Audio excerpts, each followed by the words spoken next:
There's a cute little story. That's exactly what it is, a cute little story. With someone from the Rebbe's family. But this probably happened 1,000 times in 1,000 families. But the Rebbe tells the story, because it happened with his sister-in-law, that the children were playing hide and seek. So of course the game of hide and seek is supposed to hide and not get caught. What happens if you hide too good? You get forgotten. So this girl hid in the closet. Nobody found her. The kids finished playing and went on to playing something else, and she was still hiding in the closet. Until she eventually discovered that the game was over and they were on to something else, and she came out and she screamed and she cried, how come nobody found her?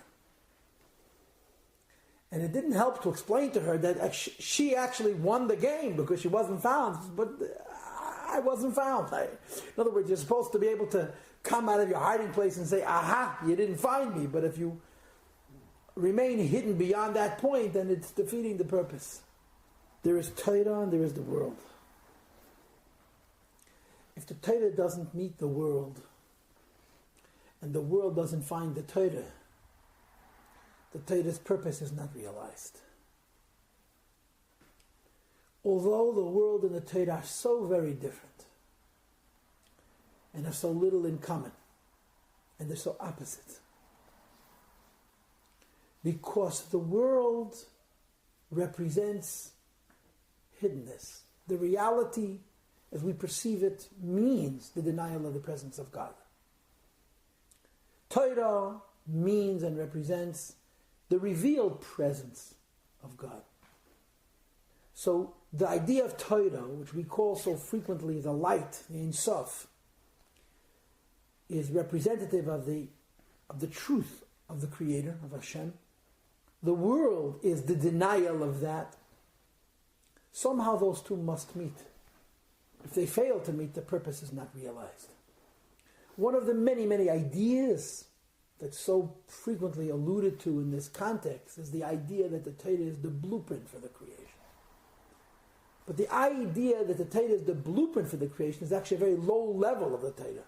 How the Torah has sufficiently descended to be viewed as the source of the creation. It's called in Kabbalah the lower wisdom, Chochmat HaTorah, as opposed to the higher wisdom, Chochmei Law, which is the Torah as it is by itself, per se.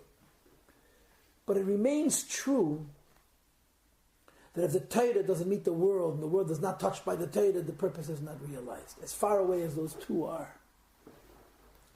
So here we are, reading a letter of the Alter Rebbe, based on Isaiah, Raimahenda, that says, first of all, that Kabbalah, the Seid, the mystical, the secret Torah, is called a Tshuva. And last week, we spent a considerable portion of the time, perhaps a half a class, explaining what it means that Kabbalah is Tshuva. And in effect, what we said was Kabbalah is completely removed from the world. It's not only above being affected adversely, it's above the possibility of being affected adversely. Tshuva, Kabbalah, Seid is a level of connectedness to Hashem which cannot be contaminated, it cannot be compromised, it cannot be made less. That was the first idea that we shared. And the second idea that we shared last week, which was, so to speak, the bulk or the body of last week's class, was the concept of Eitz HaChayim and Eitz HaDas, the tree of life versus the tree of knowledge. And if you were here last week, I explained it to you using Adam and Eve as a model. Adam and Chava, before they sinned, they were the level of the tree of life. Once they sinned, they became not just the academic knowledge of good and evil, but the intimate knowledge of good and evil. And I explained to you what the difference is. The tree of life is clarity. But the kind of clarity that doesn't even need to test. It's clarity from an absolute perspective. You have a light, and it looks at seeing things and sees things through to their bitter end, to their absolute end, without having to test them, without having to measure them. Everything is clear. The tree of knowledge may be a form of clarity, an alternative form of clarity, but the tree of knowledge is the kind of clarity which is only possible by manifesting, by coming down. You have to deal with the confusion and the entanglement and establish clarity. In other words, the tree of life is light, but not a light which is transcendent, not a light which is removed, but a light that from its distant, from its indirect space, affects clarity in creation. And the tree of knowledge is not that light. The tree of knowledge is the idea that in order for clarity to be affected into the creation, you need to engage. This letter, amongst other things, makes the following distinction. It's a very, very important point that must be made absolutely clear. There are two things.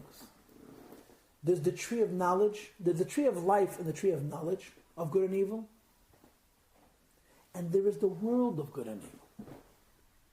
There's a very big difference between the tree of knowledge of good and evil and the reality of good and evil.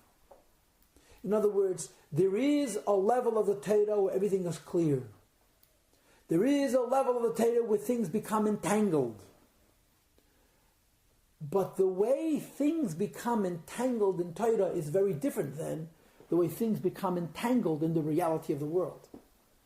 The world is actual good and evil. It's a big mishmash, it's a big mess of good and evil.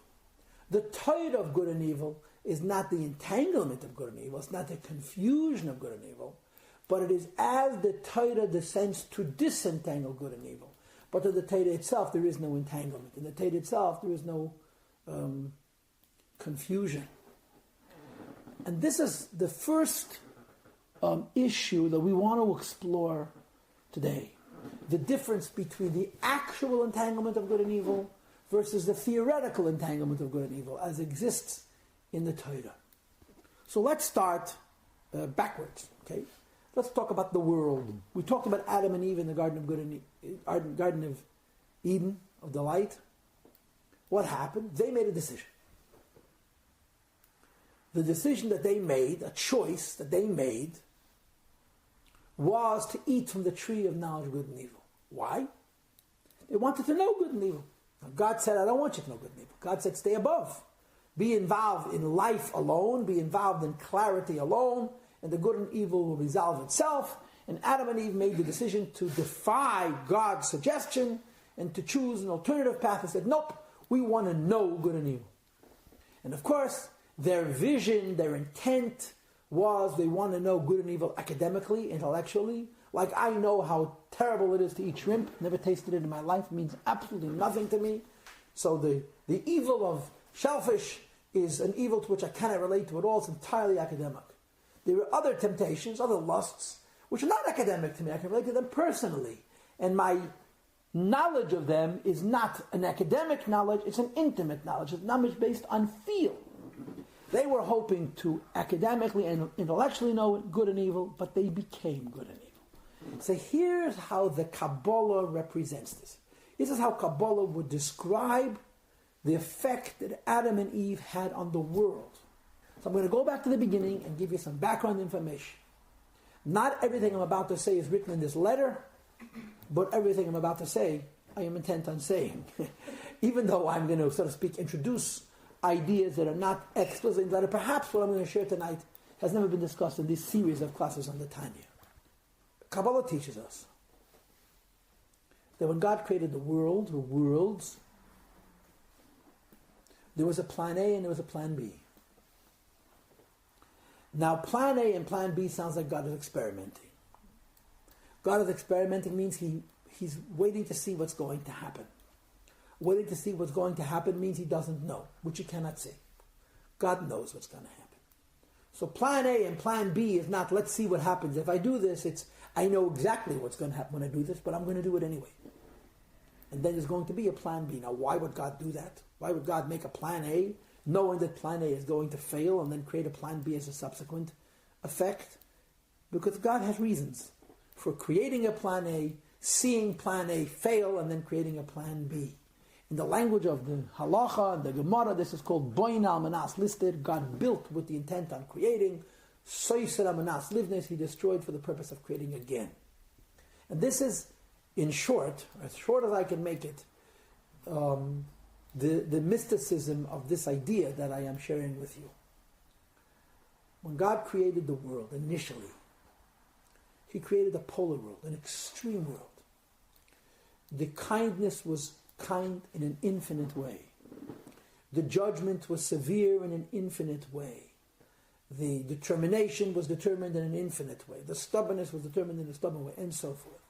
He created what's called a polar world, an extreme world, or an infinite world. Each midah, each attribute was extreme. We call this in our culture olam hatoyu, the world of chaos, the world of extreme.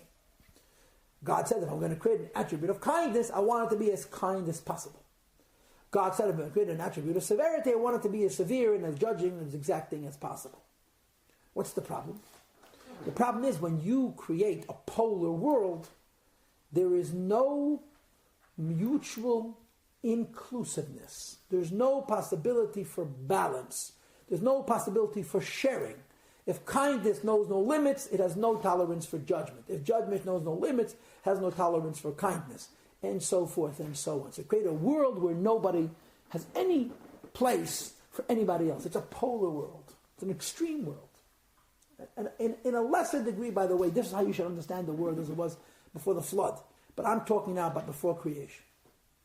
So when you have a world of polarity, of extreme, it's called tohu, chaos, extreme.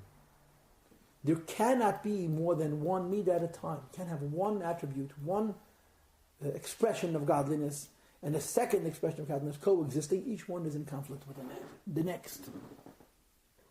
So this polar world, this extreme world, which on the one hand was better than the world we live in, it was more godly than the world we live in, it was kindness to a greater degree, and so forth and so on, couldn't be sustained. It couldn't last because there was no balance. So it broke.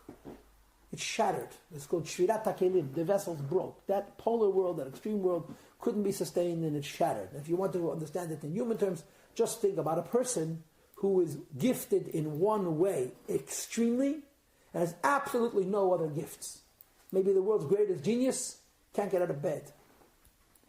He's dysfunctional because in the real world you need balance. So the Eibishter created an extreme world, a polar world, a world where each expression, each attribute, each measure was infinite, and it was nishpat, it shattered, it broke, didn't work. Then he started over. The second time around, plan B, God Almighty created the world of balance. The Hebrew word for balance, as opposed to the word for extreme, is tikkun. Tikkun. Tikkun means balance. Balance means there is no kindness without severity, there's no severity without kindness, and so on. So plan A was a chaotic world, an extreme world, a polar world. A polar world means no midah tolerates any other midah. That world shattered, it collapsed. Plan B was to create a balanced world, where each midah, each attribute, allows for every other attribute to be. Nothing is extreme, everything has a perfect balance. There's a blend. Every kindness has some judgment, every judgment has some kindness, and so forth. This is plan B. Now, what I'm describing is simple enough. Here's where the complication comes into the picture. God made plan A. Plan A broke. He knew it would break. He didn't start over. He took the broken pieces of plan A and used it to create plan B. He took the shattered world, the shattered polar, the shattered extreme and infinite world, that in and of itself is better than the balanced, limited world. But because of the incompatibility and the mutual intolerance and the lack of coexistence of the various attributes, they destroyed themselves, and he took that shattered world and created a new world. It's like taking a shattered human being and trying to create a new human being. If God just threw away the junk and started over, that would have been easy. But then plan A would have served no purpose. God Almighty created plan A. It destructed, self-destructed. He took the shattered pieces of plan A and then created a balanced world. The difference between the first world and the second world is the first world couldn't be sustained because of its polarity, because of its extremism. The second world is able to be sustained because of its balance and its order and its integration. The magic word that denotes this balance, besides for tikkun, which means order, is hiskalalos or hitkalalut. Inclusiveness, interconnectedness. Every single piece is connected to every other piece. Balance. Now, how do you take a bunch of broken pieces and make an orderly world? So the Kabbalah goes like this, and I'm not going to spend a lot of time on this, but I do want to spend a little bit of time on this. God Almighty took the best of the shattered world, the best, the choicest, and created a world of order. All the rest of that waste he threw out, junk, outside. And this perfect, balanced world was as perfect and as balanced as could be.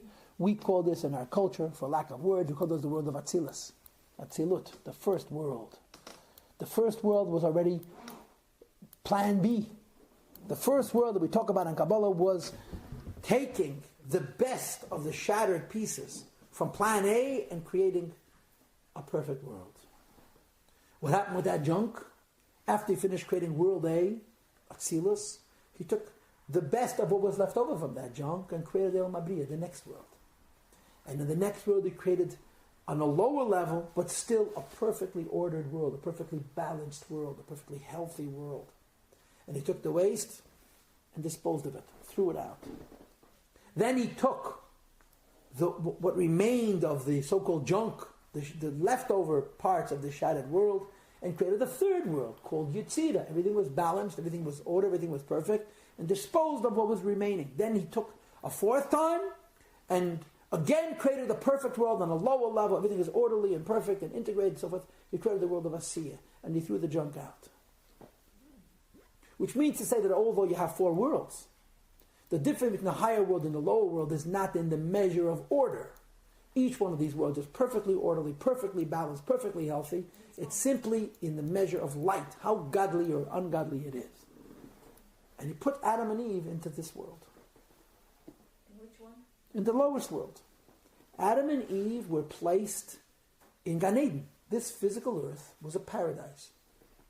What does it mean practically? In this physical earth, there were no, like I told you last week, no fungus, no bacteria, no viruses, nothing that could offset health, and nothing that could offset life. So, if you planted a tree, fruit grew, you didn't have to worry about parasites and about weeds and insects and fungus. It didn't exist. It was a healthy world, a perfect world. It was a garden, but a garden that didn't need to be tended, a garden that tended itself. All you needed to do was eat the fruit.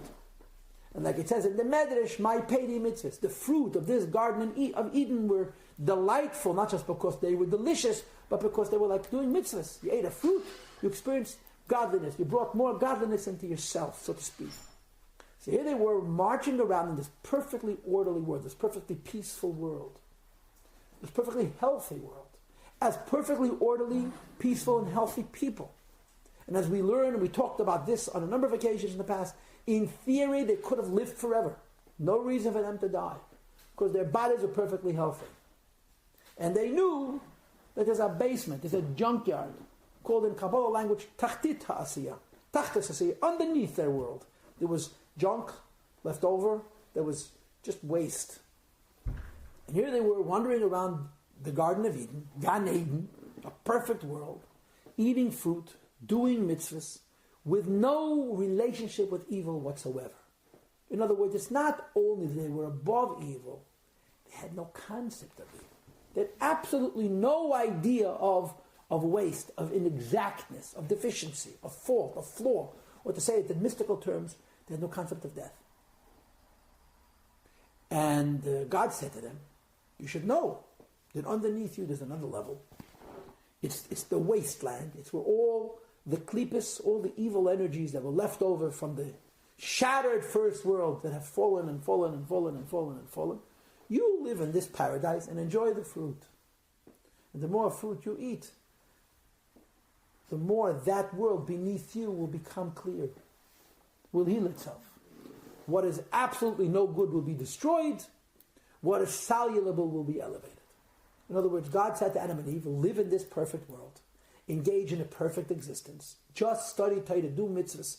Don't at all deal with repairing something which needs to be repaired.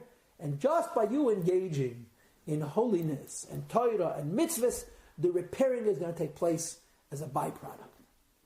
That's what God says to Adam and Chava. And Adam and Chava tried to study this, tried to understand, what does this mean? And this is what they understood. We are involved in godliness. Mitzvahs are godliness. They're called the limbs of God. Torah is godliness. It's called the light of God. We're just involved in goodness. Everything is perfect and peaceful and orderly and, in theory, immortal, forever. And by us doing all this holy stuff, the place of death is going to be corrected. We've never met death. The place of death is going to be corrected. What is truly death about that place will die, and what is truly living about that place will be redeemed, and there will be clarity in all of God's creation. Now, of course, this is the Kabbalistic reason why God Almighty created a plan A and a plan B. Because according to Kabbalah, according to mysticism, God intended for us to correct imperfection. God intended for there to be a creation of what we would call in mystical terms death, and for us to eradicate death. How do you eradicate death? The evil of death has to die completely, and the good of death has to become perfect and live. So from the beginning, when God started plan A and created that polar world where everything was extreme in goodness, but there was no balance and there was no order, which is called Olam HaTorah, the world of chaos, and it shattered. The plan was that God is going to create from that high source death, and then He's going to create people with some kind of free will, and they're going to redeem death. Either they're going to redeem death by destroying it, or they're going to redeem death by raising it up. Everything in the world of death has a little life and a little death, because if it was purely death, it wouldn't exist. And if it was purely life, it wouldn't be death, and man separates it. The death of death dies, and the life of death is redeemed. So Adam and Eve look at each other. Right? I can't say that Eve stroked her beard, but Adam certainly didn't say it. In other words, we're here in this world to heal, to correct something which is not good, and we will have no experience of doing this.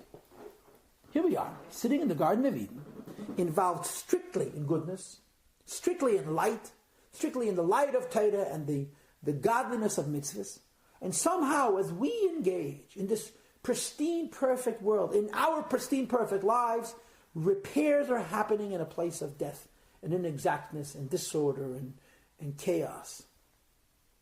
And they said, so in other words, we're going to accomplish something, and we're only going to know our accomplishment once it's done.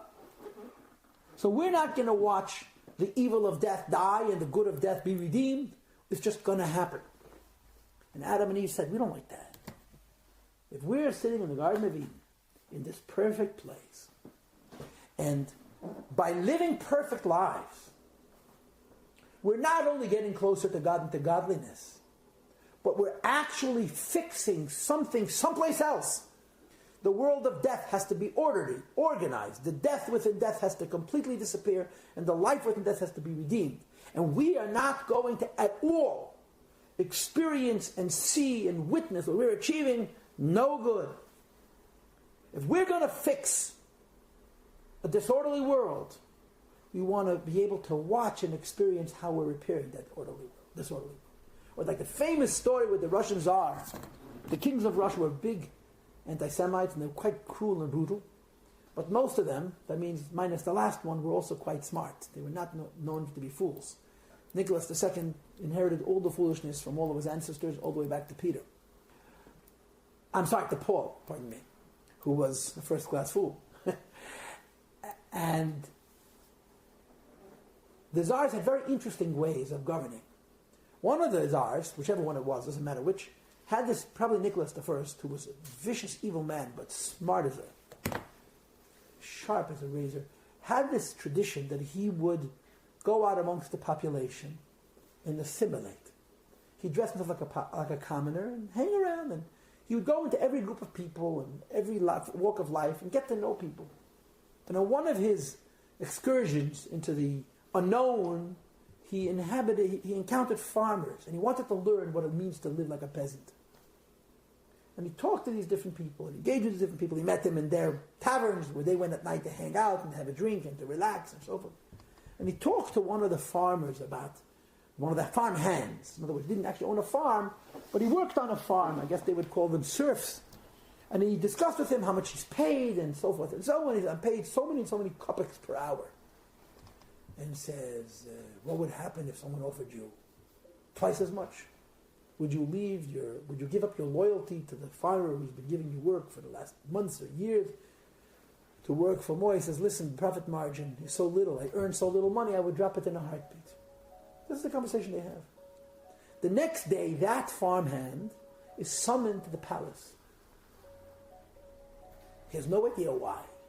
He's never been anywhere near the palace, never met anybody royal, hasn't even met the lowest sergeant, and he's thinking that he must have done some kind of crime and they're going to shoot him.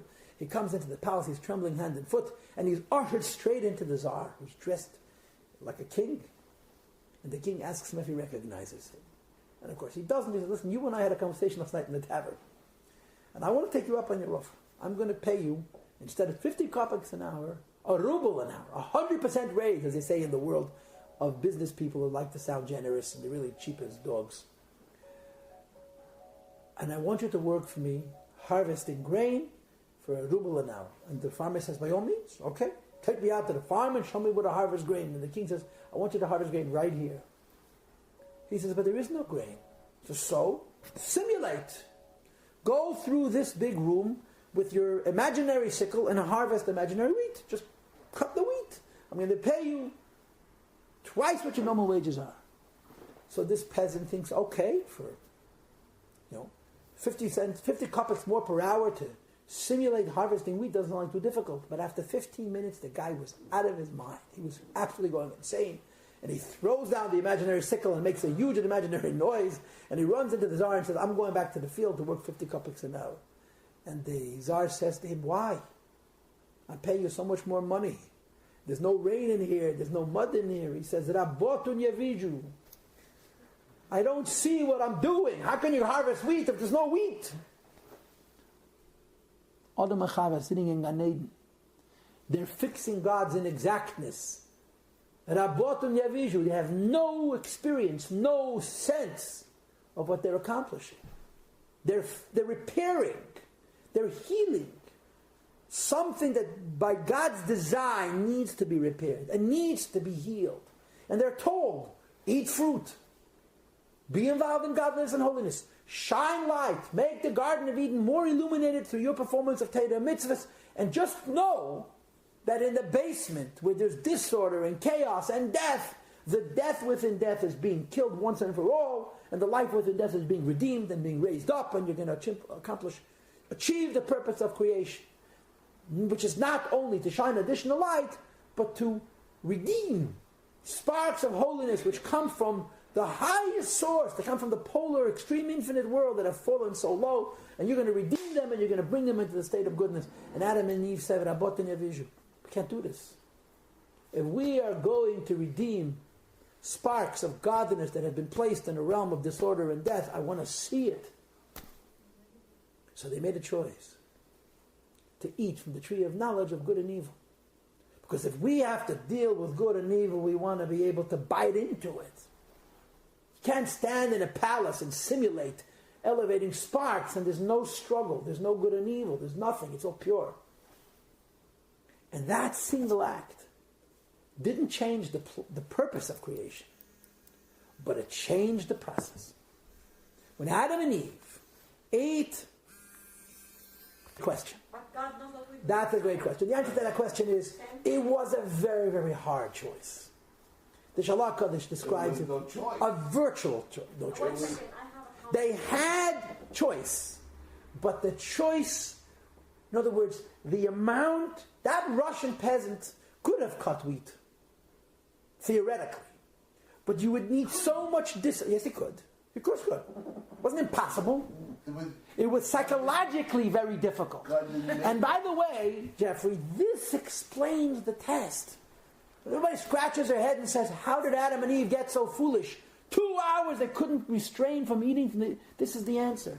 They knew that they're sitting in a world of perfection and influencing inexactitude, redeeming death from creation, which is the purpose of creation. He said, how can we do this and have no experience of it? And they made the choice. I don't like to call it the sin, but it is a sin, ultimately. The choice to say, if we're going to deal with good and evil, we want to know good and evil. And they ate from the fruit, which was not an apple, for the record. It was either a grape or a fig or a wheat or an esrog. There's four opinions. There's four opinions. In Chumash it says a fig. Chumash and Rashi, there's four opinions. Now, what happened at the moment that they ate from the tree of knowledge of good and evil? They didn't open up a window into the underworld. They would say, okay, we're going to eat another peach, and that entangled spark is going to be disentangled, the evil within it's going to die up, the good will be raised up. At that moment, the basement backed up, I suppose is the best way to put it. And the evil, the entanglement and the confusion that was beneath them rose up to them. Or said alternatively, they fell.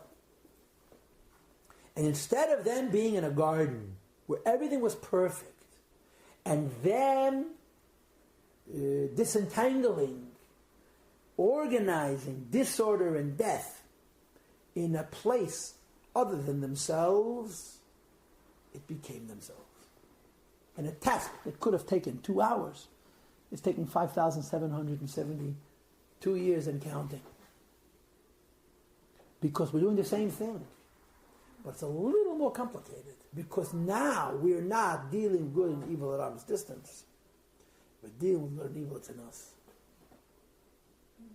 And that's the mystical explanation of what happened as a result of Adam and Eve eating from the tree of knowledge of good and evil.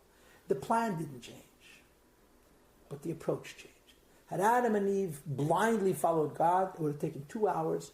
Death would have been absolutely eliminated.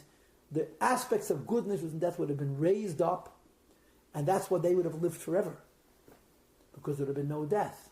But you know what else? We would never have been born. There would have just been, Adam's and Eve's highest souls imaginable, but the lesser souls who have to get down and dirty and deal with the small little pieces of schmutz that may have a little life left within them, which we're doing today, that has been accomplished slowly over the course of history, would never have manifested. Because they would have addressed the issue from the beginning, and in a short time they would have separated good from evil, and then everything after that would have been what we call messianic, would have been a perfect world. They made this choice, and we are living with this choice. If you want to complain, you're free to. It has not helped anybody so far. I doubt it'll help you at this particular juncture either. And this is the change that took place through their efforts. And to apply this to this letter, in other words, the world we live in is an actual entanglement of good and evil. And as I explained to you so many times in the past, the previous Rabbi writes it in a sikha, and I mentioned this to you last week, that what's hard about living in the physical world is not that there's good and evil here, but that there's no such thing as good without evil, there's no such evil without good. The most evil thing has a good and redeeming aspect. The most perfect thing has an evil and an inexact aspect. And that's why there's so much confusion. That's why it's so hard to make decisions. Because in a way there's virtue, there's righteousness in every decision. Because there's no perfect good. If God made this world where good is on the right side of the street and evil is must, we still have a choice, but it'll be a black and white. In this world as we live it, there is absolutely no black and white. Everything, absolutely, it's shades of gray. There's no good and evil in the absence of anything in shades of gray. And that's the struggle of life. It was the struggle for Adam and Eve. It was the struggle for Abraham, Isaac, and Jacob. It was the struggle for Moses. It was the struggle during the time of the first temple. That was the King Solomon. And it's the struggle now. What level of disentangling we're doing, what kind of sparks we're elevating, and what kind of struggle we're dealing with changes from time to time. But all of history till Mashiach is this process of dealing with the choice that Adam and Chava made, that we shouldn't disentangle good from evil without seeing it. We should disentangle it by being it. And Mashiach's coming means the disentangling of the good and evil altogether. And to put it in English, plain English, this is called that's life. Life is about this here's struggle. And of course, with Hashem's help, we'll have clarity. We'll find other things to do. But in the meantime, this is our struggle. Now, this has a number of levels. These levels are familiar to us because we had them in Tanya chapter 7, and then in a different way in Tanya chapter 37. But this is the deal. The deal is, everything is an entanglement of good and evil. Can we disentangle them or can we not disentangle them? Depends on how evil it is. There's something called klipas naiga, which means an evil that has light. And then there's something called klipas tmeyas lagami, absolutely unclean klipas, which is so evil that, quote, chaticha nasas nevela, it's as if the spark of godliness within it has become itself dark. And the difference is, if something is no good, but it has light in it, we use it. And the idea of using it is that we, by partaking of it, want to redeem the good and throw the bad out. But those evils that are tmeyas lagamir, they're totally evil, we cannot consume and partake of because it'll destroy us. We have to leave it alone. And if we don't touch it, it dies by lack of association with kedusha, with holiness. Okay, and the example, of course, for this is kosher versus non-kosher food. Kosher food is called mutter, permitted. What does permitted mean? It's not tied down to evil. Non-kosher food is called asr, which means prohibited, but also means shackled down, chained down, tied down to absolute evil. And practically this means if we eat kosher food, there's a possibility that we should redeem it. If we eat non-kosher food, it's like dead weights, like eating rocks. It just occupies, it just burdens us. We cannot raise it up. So klipas noigu we must elevate, the klipa, the evil with light we must raise up, the evil without light we have to leave alone and allow it, in quotes, to die. This is how it works. When we eat kosher food, for example, it's just like it's true of kosher food, there's a kosher home and there's a kosher set of clothes and a kosher car, and all those things can be paralleled to non-kosher, as they go into the particulars. When we use something that is kosher properly, which means to say we use it in the service of Hashem, we raise it up. Raise it up means the good within it is uplifted and the evil within it is thrown out. If we partake of it and we have a temptation, of lust, of an evil intent, it drags us down. We fall as a result. But it's easy to correct. If we partake of it and we don't have any kavanah, no intent, neither to raise it up nor to enjoy it, to be lustful about it, so it stays in the same space. It was klipa before, it continues to be klipa. If we eat not kosher, we've brought into our system something which is very difficult to repair. It requires something extreme in order to fix tshuva, but under normal circumstances it cannot be repaired. So the Alter Rebbe says in Tanya chapter 37 that the way God created His world is as follows. In other words, the way it's supposed to be, what's supposed to happen ideally is, there are, for the sake of our 16 million Jews on the planet at this moment, which means that the earth has been divided into 16 million parts. Every one of us, besides for our own bodies. And the possessions that we know we own has a chelik in this world. There's a portion of this world that belongs to each one of us. Somebody may have a place someplace in the deepest depths of the Pacific. Somebody may have a part of the Sahara or some other remote place. But the world is divided between us. And when Jewish people learn Torah and do mitzvahs and engage in physical things, in other words, in the entanglement of good and evil as they're supposed to, what happens is the good within the good and evil is raised up, the evil within the good and evil is thrown down, and the absolute evil dies. The reason it dies is because in order for evil to exist, it must leach, it must parasite, it must suck from Kedusha. And if we don't engage in it, in other words, if no Jew ever sins, so the finer evil is divided, the good within it is raised up, the bad within it is disposed, and the absolute evil is thrown away. So Alter Rebbe in chapter 37 describes what is really the Shara Gagulim. It's classic mysticism, but the Alter Rebbe consolidates it into one chapter, that if every Jew does his portion in learning Torah and doing mitzvahs, which is no longer like it was in the Garden of Eden, that when you learn Torah and did mitzvahs, you created light and godliness. Now when you learn Torah and the mitzvahs, you're using physical things. Tefillin is made from leather. Lulav is made from plants. And on and on and on. We're constantly using physical things. Those physical things are an entanglement of good and evil. By using physical things that are kosher, we take the good out and dispose of the evil.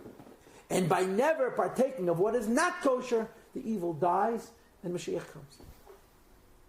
In the words of the Alter Rebbe in letter in chapter 37 in the Tanya, between absolute good and absolute evil is this intermediate stage. And if we raise the intermediate stage up, the absolute evil can't leach, doesn't have its link, doesn't have its connection to Kedusha, and it dies. Problem is, some of us, sometime, make mistakes. When you make mistakes, the whole process becomes much, much more complicated, which is why it's taken so long for Mashiach to come. Okay, but this is the program according to Kabbalah. So what I have tried to describe to you is to understand that we live in a world which is actually good and evil. Now, good and evil is a misnomer, because evil cannot exist. Evil is death. Death is a non-existence. The problem is, evil has a little life. And the life within that evil is good. And the life within that evil, which is good, is keeping evil alive. And one of the things we accomplish by living a virtuous life is separate those. Redeem what's good and let what is death completely vanish. Completely disappear. And this is not called das toivara. This is not called the knowledge of good and evil. This is called actual good and evil. This is good and bad. And in God's world, as we experience it now, post original sin, and I tried at least a little bit to explain to you the struggle Adam and Eve had, and the choice that they made, and the logic behind that choice, be it a good choice or a bad choice, an easy choice or a complicated choice. Their choice was, if we are going to repair God's world, Rabatu Nyeviju, we want to see what we're achieving. They made that choice, and we're still living with that choice. In our world, there is no such thing as perfection. Everything is confused, everything is entangled, everything is a mix. And we have to unmix it, disentangle it. To give you fancy Hebrew words, we need to be mevarer, to make boirer, to separate in the ta'aruvis, in the entanglement, and create a hiskalos, a perfect order, where there are no free radicals, there are no loose pieces, there are no missing pieces, and there are no extra pieces, and there are no death pieces. And then Mashiach comes, and what Adam and Eve were told thousands of years ago is materialized. This is called a world of toiv and ra, of good and evil. This is real. This is not mystical. You don't have to read about this in books. You don't have to study this in Kabbalah. We know this. Why do people sin? The short answer is Yetzer Hara. What is Yetzer Hara? Ourselves. Now, why would Yetzer Hara be ourselves? And the answer is because we were designed to be a mixture of Teva and Ram. Nobody's perfect. But now there's something else. And this is where this letter heads. This letter doesn't talk that much about actual good and evil. It talks about actual good and evil enough to justify me giving you a half an hour discourse on it. This letter talks about two Torahs. Not Torah versus the world, where the Torah is pure and pristine and godly and holy, and the world is an entanglement of good and evil, of death and life and the rest. But within Torah itself, there are two dimensions. There are two levels, two layers to the Torah. The higher level of Torah is called Eitz Chaim, the tree of life.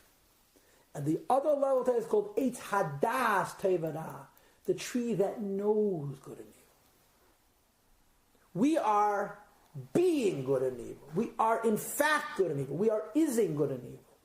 The Torah, the outer dimension of Torah is called Das Tevara, the knowledge of good and evil. So we have to be direct three things. A Torah which has nothing to do with good and evil. A world which is actual good and evil. And in between those two, there's a Torah which knows good and evil.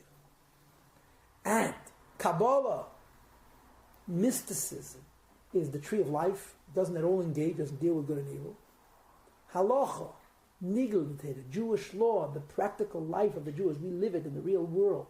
And the search in the Talmud to find out how to live our lives practically in this world is not good and evil. It's the knowledge of good and evil. It's the Torah. It's the knowledge of knowing good and evil. And the Alter Rebbe says, I want to make something clear. There's a world. The world is really good and evil. There's a Torah. The higher level of Torah is Eitz HaChaim, the tree of life. The lower level of Torah is called Das Tevara, knowing good and evil. I want to tell you something. The Torah of the knowledge of good and evil is godly. The Torah of the knowledge of good and evil is as absolute as the Torah of life. Just like all of us understand that the tree of life is absolute clarity without engaging, it just shines a light and everything is clear. The level of the Torah, which is called the knowledge of good and evil, is not at all the reality of good and evil. Which means to say that when you study a passage of Kabbalah, you're connecting to God. When you study in Jewish law, for example, the section which analyzes the mind of a ganif, when someone is telling a lie and how you can prove he's lying and whether he's telling the truth, not telling the truth, mali l'shakir, if a person is going to lie, he would lie better, and getting into the heads of deceivers and liars and thieves and murderers and jealous people. When Torah delves that low into filth, as you read it in Torah, it is godly. Torah is perfect. Torah is godliness. Not only is the mystical Torah perfect, the revealed Torah is perfect as well. In other words, the level of Torah which descends to the realm, to the criteria, to the framework of knowing good and evil, if you will, that's what Adam and Eve were hoping to get. But it's not what they got. They were hoping to academically know good and evil. They became good and evil. But Nigla the Torah that addresses, that speaks to, that analyzes, that descends into good and evil, is as perfect and as pure as the Torah which is mystical and godly and removed. Which is why when a person studies Mishnah, or Gemara, or Halacha, or Chumash Rashi, we say, Eitz Chayim hi lamachazikim bo. It's a tree of life to those who hold on to it. We don't say the tree of life is only when you're studying Kabbalah. It makes no difference which part, which level, which dimension of Torah you're studying. Everything in Torah is pure, even evil. When you read about evil in Torah, the evil in Torah is Torah. So though there are two Torahs, basically, and you'll find out soon that there's more than two Torahs, the tree of life, which means the Torah which doesn't engage in good and evil, and the tree of knowledge of good and evil that descends to address good and evil. But when you are reading about good and evil within the framework of the Torah, it's reading about good and evil. It isn't good and evil. Now, the Rebbe makes a series of arguments to this effect. Number one, when a person studies Gemara, it's called Eitz Chayim Machazikim, it's called the tree of life. Number two, he says that the Gemara says the halacha is that a person who studies Torah doesn't have to daven, doesn't have to pray. A person who studies Torah doesn't have to daven. Why? So the Chazal explain it because Torah is called Eitz Chayim, Chayim Yoilim, eternal life. And Tefillah, prayer, is called Chayim Shah, temporary life. We'll talk about this in a later class, Mitzvah, but the tree, prayer is asking for physical things, which is temporary, Chayim Shah, temporary life. The study of Torah, Chayim Yoilim, is eternal life. So the law is, if you study Torah day and night, which is called in the fancy word of yeshiva, Torah Yom Nasa, you don't have to daven. Does it make a difference what you're studying? If you're studying Zohar, or if you're studying Brachas, or Tares, or Nezikin, makes no difference. In fact, there was a Tana by the name of Rabbi Yehuda, whose entire specialty was Nezikin. He learned that part of Torah, which deals with the crooks and the criminals and the thieves and the deceivers, and he didn't daven. He didn't daven because when one studies Torah, they don't have to daven. And as the Gemara says, the Lashon, he would daven once in 30 days, because every 30 days he reviewed all of his learning, and after he finished reviewing all of his learning, he prayed one time. So although there is this concept of the Torah that knows good and evil, but we must discern between the Torah of good and evil and the world of good and evil. The world of good and evil is actually good and evil. The Torah of good and evil is only the knowledge of good and evil, and is not the actual good of evil. He brings more proofs. He's Reb Shimon Bar Yochai, spent 13 years in a cave. What do you think he did? He studied Zohar. That makes a really interesting argument. He says, you know how long it took him to study the whole book of Zohar? 3 months. Not more. That's Alter Rebbe's own assessment, surmise. He says, 13 years in a cave. What do you think he did?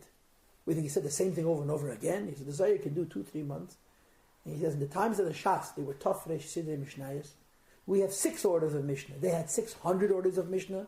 And he says, Reb Shimon Bar Yochai spent the vast majority of time in this cave when he did no mitzvahs. Forget about not davening. He didn't do any mitzvahs. The highest madrega of Torah Yom Nasa. He didn't even do mitzvahs.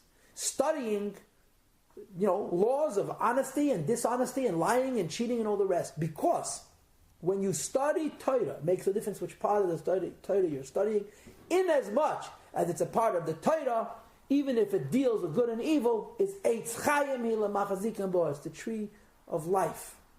And the last example that he brings to make this argument is an interesting one. We all know that there was a Beis Hamikdash, correct? And in the Beis HaMikdash, there was the presence of the Shekhinah. Correct? We also know something else. In addition to there being the presence of the Shekhinah, there was also the presence of Hakodesh Baruch Hu. What's the difference between Shekhinah and Hakodesh Baruch Hu? Shekhinah is the level of godliness which comes down and gets lost in Golus. We call Golus Shekhinah. And Hakodesh Baruch Hu, the higher dimension of godliness, when the Beis HaMikdash is destroyed, instead of getting lost in Golus, it disappears. Correct? So the Gemara asks the question, is there any way any Jew today, when there's no Beis HaMikdash, can access HaKadosh Baruch Hu? And the answer is sure. Ein loy la HaKadosh Baruch Hu be'elamei. Elo da'od amas shel halacha b'lvad. You want to meet God in Golus? Go to a yeshiva where they study halacha. Doesn't say Kabbalah. It says halacha. Halacha is nigla. Halacha is the dimension of the Torah that deals with good and evil. What is the point, says the Alter Rebbe? The point, says the Alter Rebbe, though there are two dimensions to the Torah, and we're going to discuss them momentarily. A Torah that doesn't engage in good and evil. And the Torah that doesn't engage in good and evil, but the Torah that engages in good and evil is not good and evil. It's Torah. But it descends, it lowers itself to be involved in good and evil. So if there's a key point that I want you to register from tonight's conversation, after all the discussions and introductions, it's this. To understand that there is pure godliness and there's real entanglement of good and evil. Pure godliness is the Torah. The real entanglement of good and evil is the world as we know it once the original sin was committed. But in this pure godliness, there's a dimension of pure godliness that remains uninvolved. That's called Eitz Chaim, Kabbalah, Zoya, Seid, Bina, Tshuva, Non Nisayan. Then there's a dimension of Torah which knows good and evil, which is as pure and as pristine and as perfect as the higher level of Torah, but it engages, it descends, it involves itself in the reality of good and evil. That's the key point of tonight's class, to explain that Eitz HaChaim and Eitz HaDas, Toivara, are both levels in Torah. It's not good and evil, it's good in a disengaged way and a good in an engaged way, but it's as removed from good and evil as Eitz HaChaim is. And let me develop this idea by giving you another thing to contemplate. It says in the Zohar, as discussed in Hasidus, that there are two sets of 10, two parallel sets of 10. The two sets of 10 are the 10 Commandments, a set of Iggeres, and the 10 utterances of creation. We call Asara Ma'amarot, the 10 utterances of creation. In other words, if you read Genesis, if you read Bereshis, you discover that God created the world using 10 utterances. There's different opinions what they are, but there's 10. When you read Yisro in Exodus, you also read 10 commandments. And there too you can argue about what the 10 commandments are, but so be it. So it says in Zohar that the two sets of 10 are parallel. Asara hakaf. That the 10 commandments, the 10 utterances mirror each other. They're equal. And in some places actually explain the parallels. However, the 10 commandments are the essence of Torah.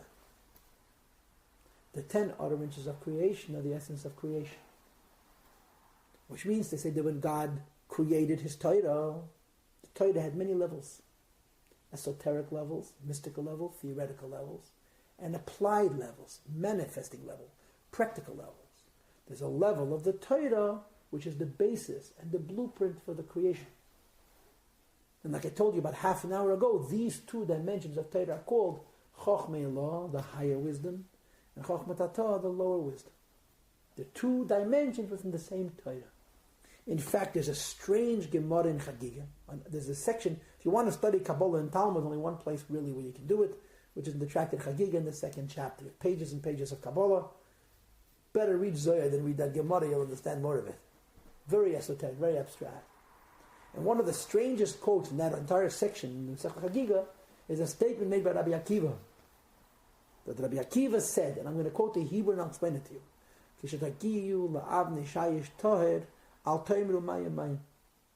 Which translates literally, when you will reach the stones of sapphire that are transparent, that are colorless, don't say water, water, mayim, mayim. What does this mean? It means if you hike up to the top of a mountain and you're tired and thirsty, don't ask for water. That's how it sounds. How is this statement interpreted?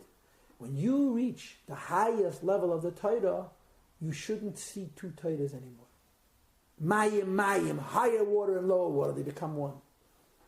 In other words, even though the Torah as it comes down in creation has the 10 commandments which are removed from the world, and the 10 utterances of creation which are invested in the world, which are called the higher wisdom and the lower wisdom, or to use a biblical allusion, the higher waters and the lower waters as represented in creation itself, the division between the higher waters and the lower waters, the higher wisdom and the lower wisdom, is only as it involves itself in creation. In essence, it's one and the same. So there are two levels of Torah. The level of Torah as God created it in theory, as it's removed, and the level of Torah as God brings it into His creation. But even the level of Torah that's brought into His creation is not at all tainted by the inexactness of creation. The Torah that is involved in creating the world is Eitz Chaim Machazikim Bo. It's as much the tree of life as the level of Torah doesn't engage at all. It's only that it manifests, it comes in. In other words, the key message of the letter is that when Torah talks about good and evil, that doesn't make the Torah good and evil. It makes the world good and evil. The Torah itself, even as it engages and delves and explores the most corrupt good and evil, as it is in the Torah, it is good and evil in a pure and a pristine way, has nothing to do with good and evil per se. It's, so to speak, the core, the essence of what this Iggeres Hakodesh is about. Which leads me to the next point. And the next point is this. We do mitzvahs, right? And Adam and Eve did mitzvahs. When they did mitzvahs, they created clarity without seeing it. We do mitzvahs, we create clarity and we experience it. Because when we do a mitzvah using physical things, that physical thing has an evil side and a good side. We're struggling in that good and evil. So we see the clarity that we create through our mitzvahs.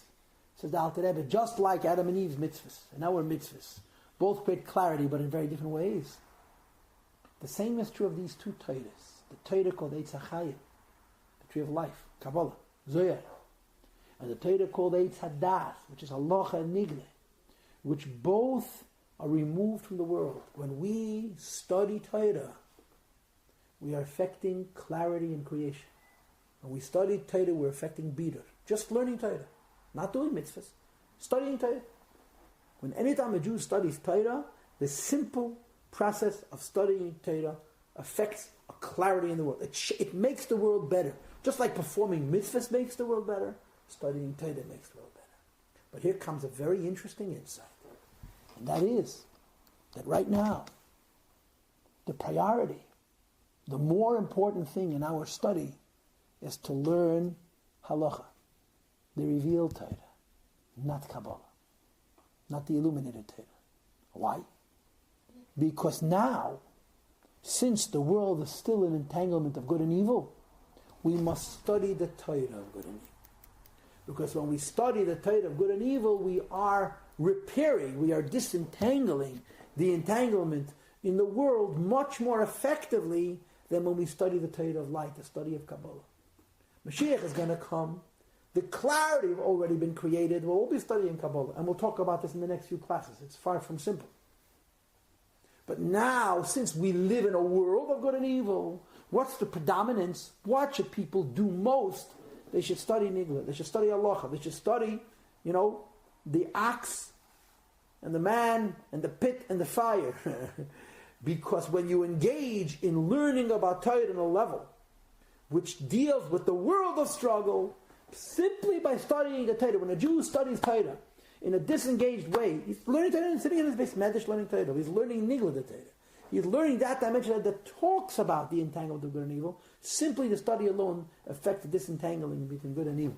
We're going to have later on in the Tanya, near the very, very end, an interesting lesson where the Alter Rebbe is going to explore the idea that sometimes people study ideas in Torah which have never happened. There are halachic hypotheses that have no reality. They never occurred. They're never going to occur. They're too theoretical. They're too hypothetical. There was a great sage named Rabbi who was a genius at asking irritating questions. I mean, so irritating they actually once threw him out of the yeshiva. He was such a pest. I mean it chas v'shalom in the most enlightened way.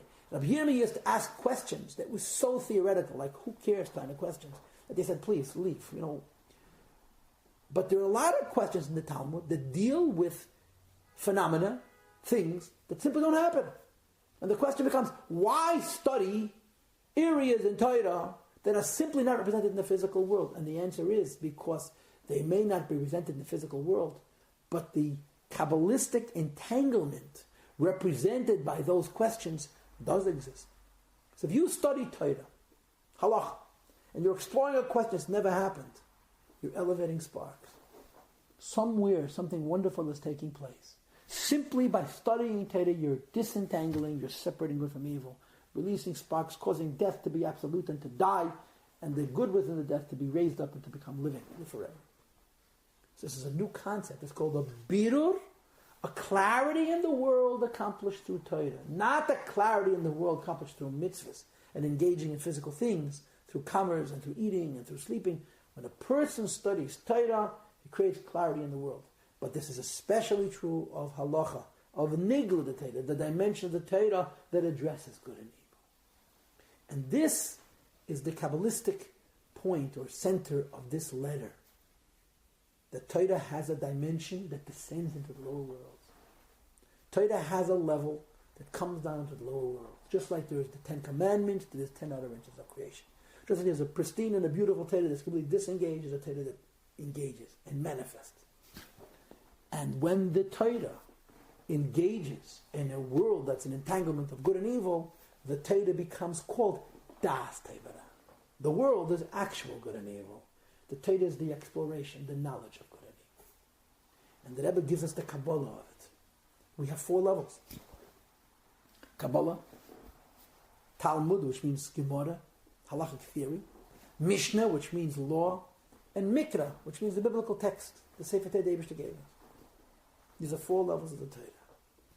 Of these 4, 3 are Eitz Hadas, and 1 is Eitz Achai. Kabbalah is not involved. Kabbalah is pure. It deals entirely in theory. Everything about Kabbalah is beautiful, perfect. Talmud, the Gemara, is very involved, very scholarly, very intellectual, because the Talmud is beginning the process of exploring good and evil and trying to dissect them. Mishnah, law, is further trying to discern good from evil. This is kosher, this is not kosher, this is mid, this is not mid, and so forth. Mikra, even the Chumash, even the Tanakh, is involved in good and evil to a lesser degree.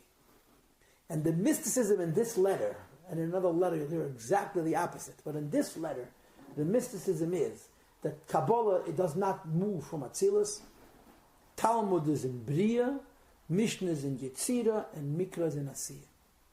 In other words, the level of Torah which is the most entangled is the scripture, is the Tanakh.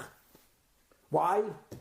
Because when you read the Tanakh, you barely understand what he's saying.